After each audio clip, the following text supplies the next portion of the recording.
Hey again, it's Paul Mailing for Acoustic Guitar, and today we're going to talk about how to make your practicing more musical. If you're like me, you've probably spent a lot of time in the woodshed burning through exercises, etudes, scales, studies, arpeggios, all of that stuff.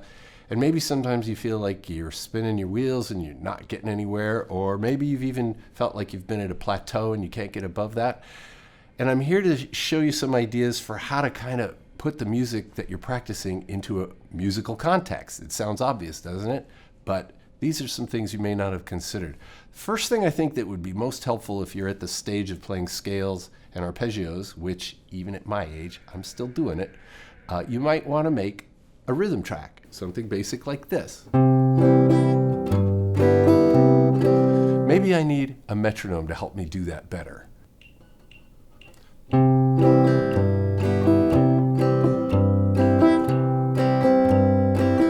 Just something like that.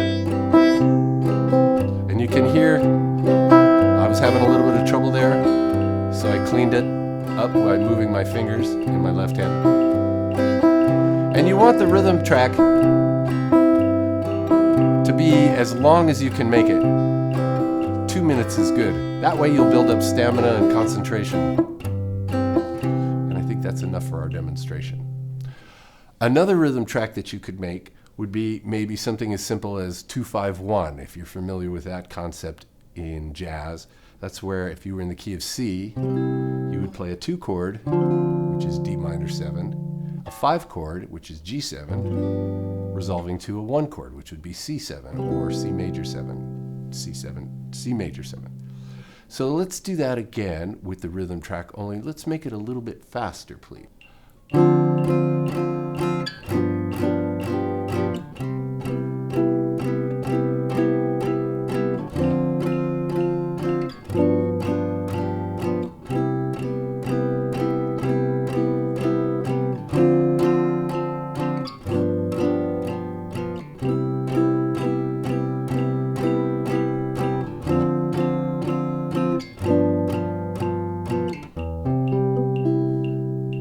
That's good for now. Another thing that you could do is work on an odd series of chord changes, something that might be a little out of your comfort zone. For me, this is kind of odd, so we're going to increase the speed 4 clicks and give this a go. This is a rhythm track that goes basically 1-4-5-1. That's C to F to G, back to C. Here's example 3.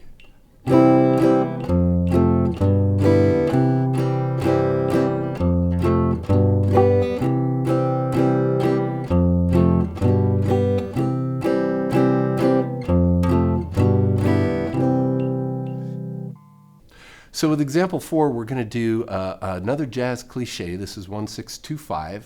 There are plenty of songs in the world, not just jazz tunes, that are built on 1-6-2-5. In the key of C, that's C, A minor 7, D minor 7, and G7, back to C major 7. We're going to do a slight Latin feel, and we're going to slow the tempo down just a little bit. I think we're somewhere around 120.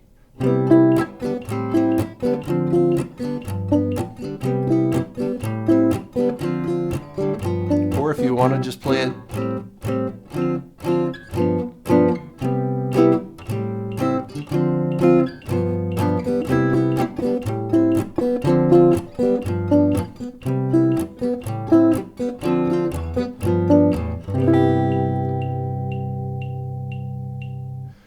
Now there's a principle in music that you know on an intuitive level that you may not know that you know. And I love pointing these things out to my students when they come to me for lessons.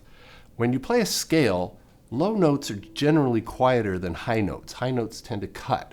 This is why lead instruments are usually higher pitched instruments. And if you've ever tried to play a bass and play a bass solo, or a baritone sax or something, tuba, they have to work a little harder to be heard. The same principle applies to playing a scale. The low notes in the scale are not quite as loud. So there's a natural crescendo, is what I'm trying to say, when you play a scale. Now I overemphasize that, but just naturally in the world of music, the higher you go, the louder you get.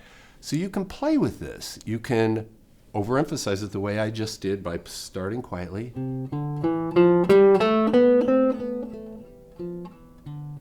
Or you can start loud and fight the natural tendency of musical nature, whatever you want to call it. You can fight that tendency for things to be louder by starting loud and getting quieter as you ascend.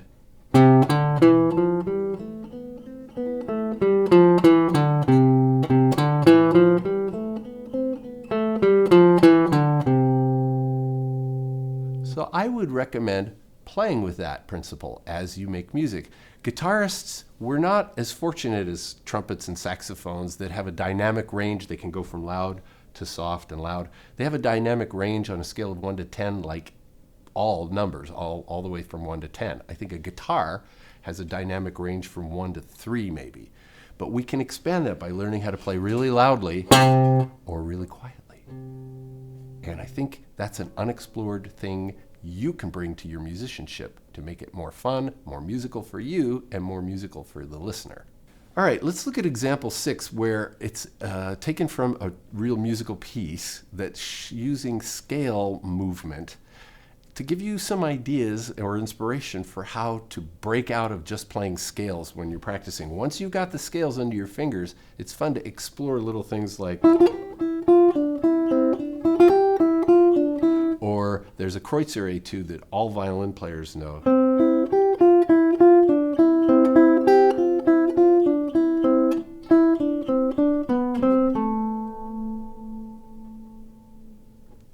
All right, so I'm going to play some goofy ideas just to give you some inspiration about what to play against example 1.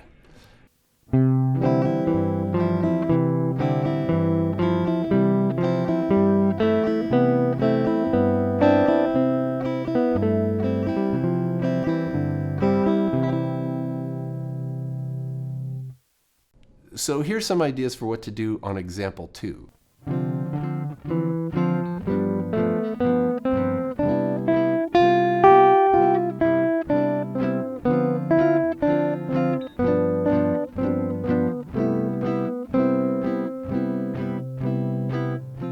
Find that playing over 2-5-1, each note of your scale will either fit in the chord naturally, or it'll be a note that's not in the chord that needs to be resolved by going to the next note in the scale. Usually in jazz, you're only one note away from the note that you need to be on. That's the magic of jazz. You can practice scales in this way by playing arpeggios maybe.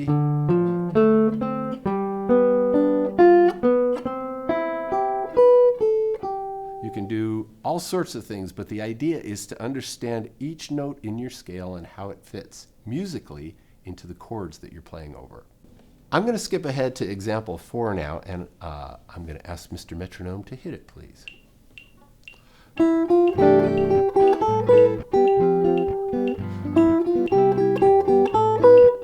Does that sound familiar? That's a melody right there that you may know. Or here's another thing you could do over the same series of chords.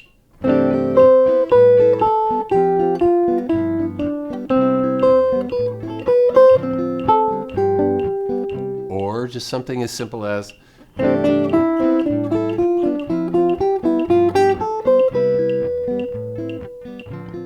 So I hope these ideas have unlocked your brain to think outside the box when you're practicing technique. Technique is only good if you have a musical idea to express, and finding those musical ideas within the techniques that you're learning as you're training your fingers to play the scales and to play the arpeggios and to learn all these chords. The idea is to always keep in mind that the goal is music. So have fun with it. Feel free to email me. This is Paul Mailing saying thanks again for acoustic guitar.